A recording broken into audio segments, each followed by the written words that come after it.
અમદાવાદમાં કુખ્યાત મહાવીરસિંહ સિંધવના મોત કેસમાં નવો ખુલાસો થયો છે તો ગર્લફ્રેન્ડના નંબર મુદ્દે મહાવીરસિંહનો પાડોશી સાથે થયો હતો ઝઘડો અને દારૂના નશામાં મૃતક અને તેના મિત્રોએ મારામારી કરી હોવાનો આક્ષેપ થઈ રહ્યો છે. જોકે ફ્લેટમાં ભારે હોબાળો થતા જ રહીશો 112 પર પોલીસને જાણ કરી હતી અને પોલીસની પીસીઆર વાન સોસાયટીમાં પહોંચતા જ મહાવીરસિંહે ભાગવાનો પ્રયાસ કર્યો હતો તો પોલીસથી બચવાના પ્રયાસમાં પગ લપસતા જ ચોથા માળેથી નીચે પટકાયાનો દાવો થઈ રહ્યો છે અને ચોથા માળેથી નીચે પટકાતા જ મહાવીરસિંહ સિંધવનું ઘટના સ્થળે જ મોત થયું હતું.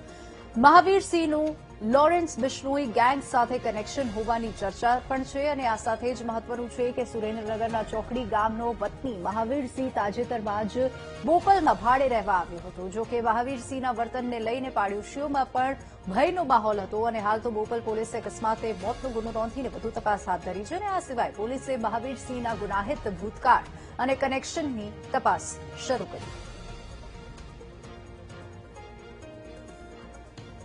અમદાવાદમાં વૈભવી ગણાતા બોપલ વિસ્તારમાં એક કુખ્યાત આરોપી મહાવીરસિંહ સિંધવની મોતની ઘટના સામે આવી છે. આ એ મકાન છે જ્યાં મહાવીરસિંહ જે ભાડે રહેતો હતો. મહાવીરસિંહ સિંઘવ અગાઉ આર્મીમાં નોકરી કરતો હતો અને નોકરી છોડ્યા બાદ તેને ગુનાખોરી અને દુનિયામાં કદમ મૂક્યો છે. આ ઘર છે જ્યાં તે ઘણા સમયથી ભાડે રહેતો હતો.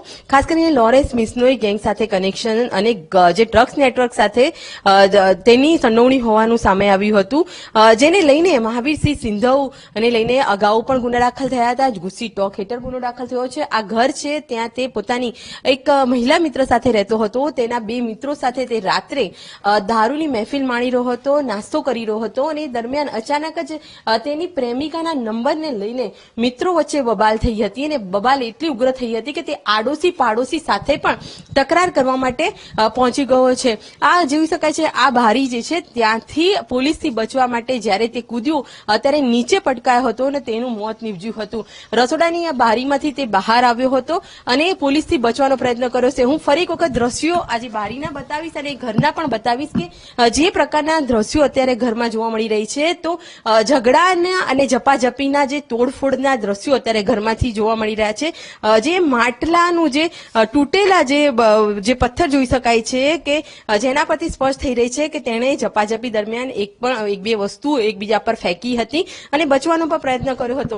આ સાથે જે દરવાજો છે મકાનનો, કારણ કે જ્યારે તે પાડોશીમાં જે મહિલા અને તેના દીકરાઓ પર મારામારી કરી રહ્યો હતો, માર મારી રહ્યો હતો અને દાદાગીરી કરી રહ્યો હતો, એ દરમિયાન એક સ્થાનિક વ્યક્તિ દ્વારા પોલીસને જાણ કરવામાં આવી હતી અને પોલીસ આવતા તે દરવાજો બંધ કરીને ઘરમાં ઘૂસી ગયો હતો. જ્યારે તેના અન્ય બે મિત્રો જે હતા તે ફરાર થવાનો પ્રયત્ન કર્યો હતો. આ દરવાજો તોડીને પોલીસ અંદર પ્રવેશ કરી હતી, પરંતુ પોલીસથી બચવા માટે તેણે બારીમાંથી કૂદવાનો પ્રયત્ન કર્યો અને તેનો મોત નીપજ્યું છે.